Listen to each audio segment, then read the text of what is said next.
नमस्कार। आज हम एक ऐसी दुनिया का नक्शा बनाने जा रहे हैं जो अब है ही नहीं।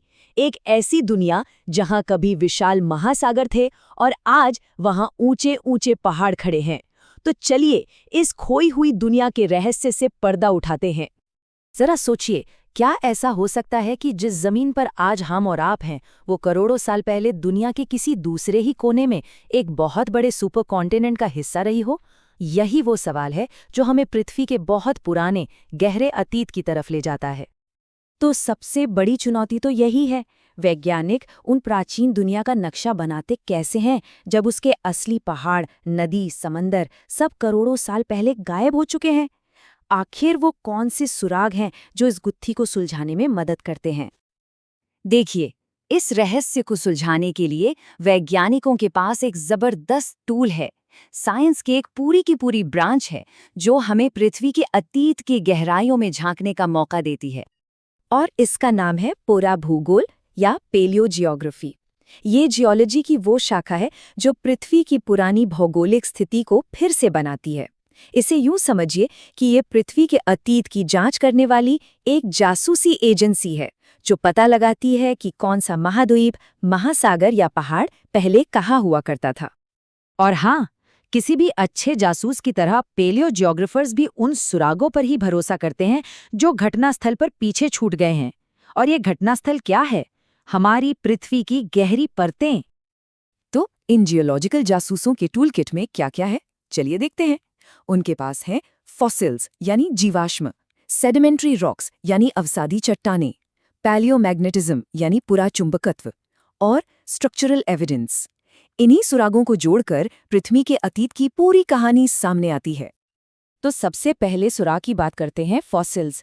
ये सिर्फ पुरानी हड्डियां नहीं हैं, ये असल में उस समय के माहौल का रिकॉर्ड हैं जो हमें करोड़ों साल पुरानी कहानियां सुनाते हैं। जैसे अगर कहीं समुद्री जीवों के जीवाश्म मिले तो इसका सीधा मतलब है कि वहां कभी समुद्र हुआ करता था।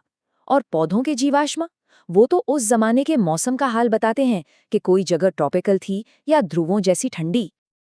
अब आते हैं दूसरे सुराग पर, अवसादी चट्टानें। ये चट्टानें समझ लीजिए एक तरह की जियोलॉजिकल डायरी हैं, जिसके हर पन्ने पर पृथ्वी के इतिहास की कोई न कोई घटना लिखी हुई है। मतलब हर चट्टान की अपनी एक अलग कहानी है। कोई चट्टान किसी पुरानी नदी की कहानी सुनाती है तो कोई किसी रेगिस्तान की। जैसे सैंडस्टोन यानी बलुआ पत्थर बताता है कि वहां रेगिस्तान था, तो सेल बताता है कि वहां गहरा पानी था। इन्हीं चट्टानों को पढ़कर साइंटिस्ट उस समय का पूरा माहौल फिर से बना लेते हैं। और अब आता है तीसरा और शायद सबसे दिलचस्प सुराग, पेलियोमैग्नेटिज्म। ये चट्टानों के अंदर बंद एक छिपा हुआ कोड है जो हमें पृथ्वी के मैग्नेटिक फील्ड के इतिहास के बारे में बताता है। इसे ऐसे समझिए, जब चट्टानें बनती हैं तो उनके अंदर के मैग्नेटिक मिनरल्स पृथ्वी के मैग्नेटिक फील्ड की दिशा में जम जाते हैं। ये एक तरह से एक प्राचीन कंपास बन जाता है जो चट्टान में हमेशा के लिए लॉक हो जाता है और हमें बताता है कि करोड़ों साल पहले कोई महाद्वीप किस लैटिट्यूड पर था। तो अब जब हमारे पास सारे जासूसी टूल्स हैं तो क्यों ना एक असली केस फाइल खोली जाए। और केस है भारतीय उपमहाद्वीप के अविश्वसनीय सफर की कहानी। तो ये है भारत का जबरदस्त सफर। करीब 20 करोड़ साल पहले भारत गोंडवाना नाम के एक सुपर कॉन्टिनेंट का हिस्सा था। फिर ये वहां से टूटा और उत्तर की तरफ एक बहुत तेज रफ्तार से सफर पर निकल पड़ा और आखिरकार करीब 5.5 करोड़ साल पहले यूरेशियन प्लेट से जा टकराया। क्या गजब का सफर था। अब यहाँ एक हैरान करने वाली बात सामने आती है। सोचिए, जहां आज दुनिया की छत यानी हिमालय खड़ा है, वहां करोड़ों साल पहले थेथिस नाम का एक बहुत बड़ा समुंदर लहराता था। तो इसका सबसे पक्का सबूत क्या है?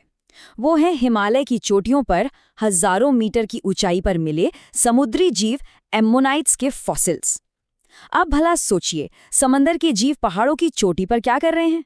ये इस बात का जीता जागता सबूत है कि वो जगह कभी एक गहरे महासागर की तह में थी।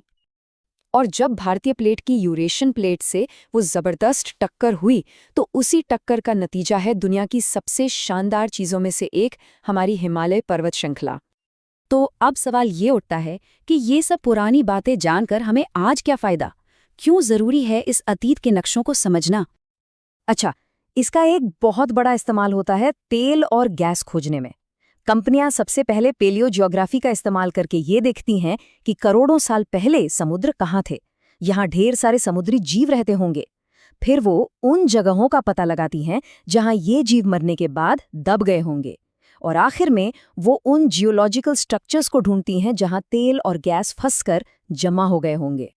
लेकिन बात सिर्फ तेल और गैस की नहीं है। इसी साइंस से हमें कोयले जैसे खनिज खोजने में मदद मिलती है।